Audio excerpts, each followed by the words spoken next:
Nacho go wash the fucking cheese off your knob. Hey. Oh, this ain't shit. That's what I said. Some people can't handle the stress, only start crying and shit. Suck it. What? What, dude?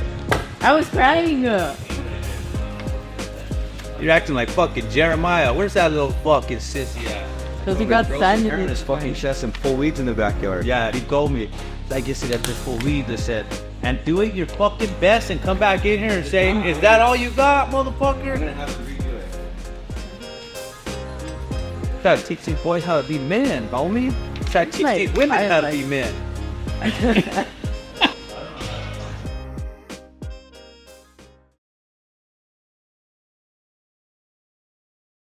The reason I started doing tattoo conventions, or the one here, was I was traveling doing tattoo conventions, right?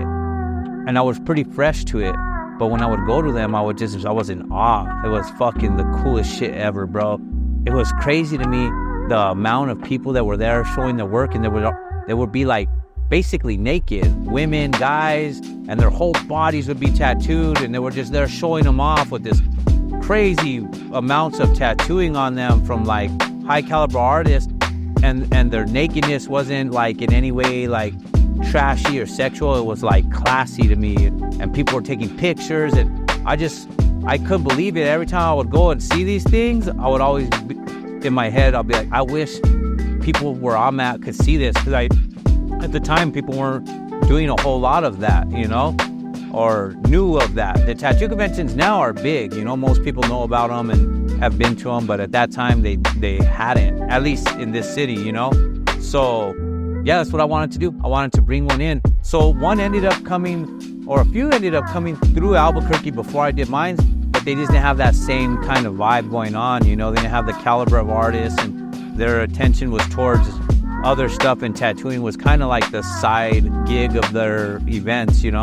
So yeah, it was a tattoo convention, but they had a lot of other stuff going on, and then the tattooing was like, it was a little different, you know. The vibe was different. It wasn't so much focused on tattoos and the kind of work that could be done, you know, or shown. And so that's what I wanted to start doing with it, just bring it here so people could see what I was seeing out there, you know. So the process of the Tattoo Fiesta is cool, homie, because it's year long. As soon as the first one ends, the last one ends, we start again, you know. We take about 2-week break, and then we start working on it right away.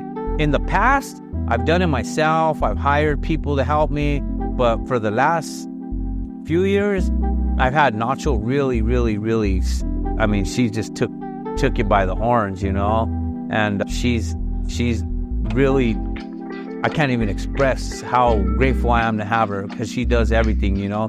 She's in touch with the artist. She's in touch with, there's not one part of it that she doesn't have her hands on, you know. And actually, at this point of the convention, I feel like I need to do more, because she's already, you know, I talk with her and she's already did that. I'm like, God damn it, Nacho.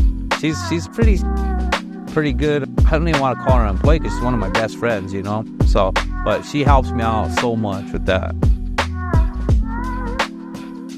So yeah, I've thrown 12 tattoo fiestas here in Albuquerque, 1 in Arkansas, so 13 total. Yeah, they even had a hole. What's wrong with that? Oh, what's up, dog?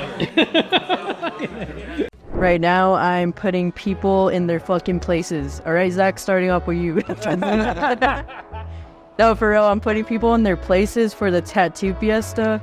Now, we kind of have a formula on how we do it. We actually, I want to say I started it last year, because I did the whole layout last year, and it was like something that I saw in my head, and I was like, Velkai, please do it. Like, I'm picturing the perfect layout. You had a vision. Yeah, and then even this year, we're doing it in LA, and we started putting people in there like, whoa, like, you know how we did it last year? We should just keep the same kind of formula, but like switch it in a way.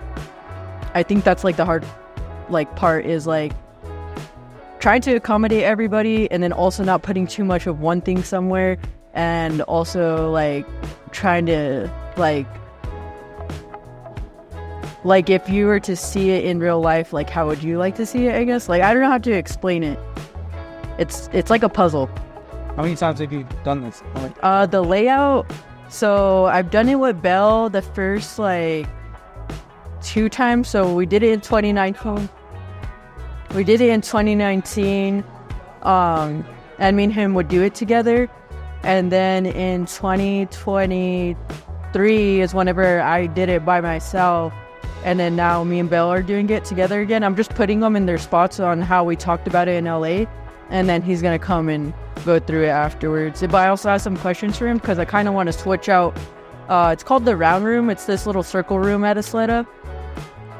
We had it a certain way last year, but I kind of want to switch it. And, you know, there's some hiccups too. Like last year, the whole layout for the artists was good. And then we switched the layout for the vendors last minute. Like we had like a different, I mean, we switched it again last minute this year. So let's see how it goes. But I think seeing every booth being busy and full of tattoos, because I feel like there are guests coming to New Mexico. So like, you know, you want them to have a good time. You want them to be busy and make money and enjoy the show and everything. So it's sick whenever you walk around the convention. It's like so poppin' and there's like people everywhere that it's hard to even go to the bathroom. But also like you look around and every single booth is full like of clients and they're tattooing and everything. So the first time I came to the Fiesta was, I want to say 2016.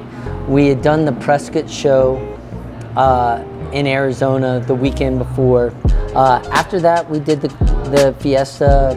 I think we took a couple of years off because that was a lot to do 2 conventions back to back, rent a car and do the road trip. We took a couple of years off and we did it the 2 years before the pandemic, so 2018 and 2019.